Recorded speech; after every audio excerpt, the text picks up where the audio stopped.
I just want to have the best quality image that I can obtain from the Canon Eosm and Magic Lantern. And what I know is that the less noise level that we can get out from the Canon Eosm is at the base ISO. His base ISO is at 100. So at 100 ISO, the footage coming out from the Canon Eosm will have the less noise. But then, of course, it's important the exposure also. So we have to expose it correctly. Okay, what that means, the correct exposure? Well, it means that it shouldn't be overexposed, but it shouldn't be less exposed also. So that means it has to be extremely near at the limit of overexposure, or it can go even to the overexposure.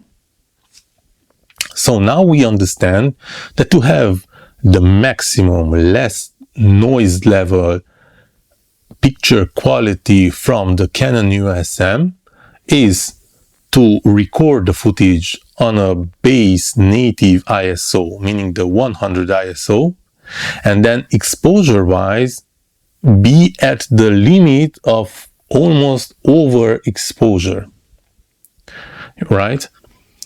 Okay, so let's say we understood this and we can do this outside, because if there's light outside with any lens almost, you can achieve this. So outside in daylight, you can do this without any problems. You can record at 100 ISO, and even though you don't have maybe the fastest lens, because you don't need, it's really a lot of light outside, that means that you can achieve that almost overexposure very easily. But let's say when you are inside, in where the light is low, it's a low light condition, and let's say if you remain at 100 ISO, exposure wise you are underexposed somehow. If we are following the rules of, you have to be almost at the limit of overexposure. So then there's two options what you can do. You remain at 100 ISO and exposure wise you are a little bit underexposed. That means that in post-production you have to bump up the light, you have to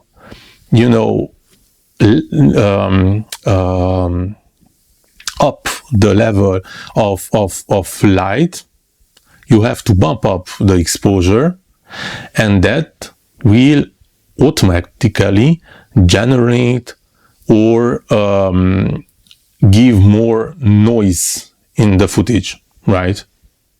But then you have the secondary options, and the secondary option is that you can bump up the ISO until you get that overexposure level, or maybe overexpose it a little bit, and then come down, take it back the levels in post.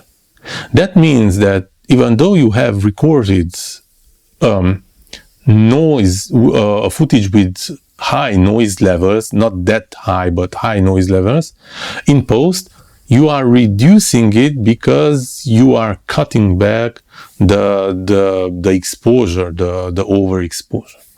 So this is the thing that I want to try it out today. So how can we do it? Well, we'll do it like this. I will put now the settings on 100 ISO, and probably exposure wise I will not be at the almost limit of overexposure, and we will check that footage. We will put against the footage where I'm bumping up the ISO to get that almost overexposure, and then in the post I have to cut back the levels. And we will compare these two footages to see which one is better as quality. Let's see with the noise levels. Obviously, I don't want to apply anything, like I don't want to denoise the footage. I want natively to see which one gives the better result. So let me just stop this recording and start another one where I'm changing the ISO.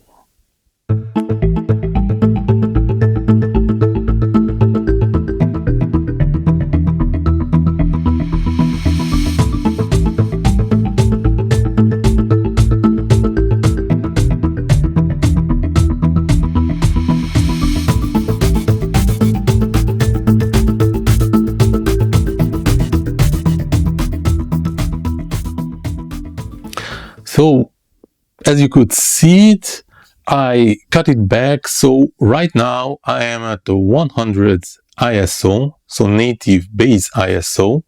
But as you could have seen it exposure-wise, and I will show you right now here, so you can see it here. I am not overexposed. I can say that I'm a little bit underexposed. Now the color-wise, it's fine because I am toward the right side, but I am not overexposed. I'm at 3, right? 3.1, and that's changing. So we have to see this footage compared to the next, where I will bump up the ISO until I reach that almost overexposure. And we will compare these two footages afterwards.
Okay, in this footage, as you could see it, I am almost at the limit of overexposure, meaning that I'm there like 1.3, sometimes it's just bumping up to overexposure, but the idea is that the exposure is very high. There's really high levels.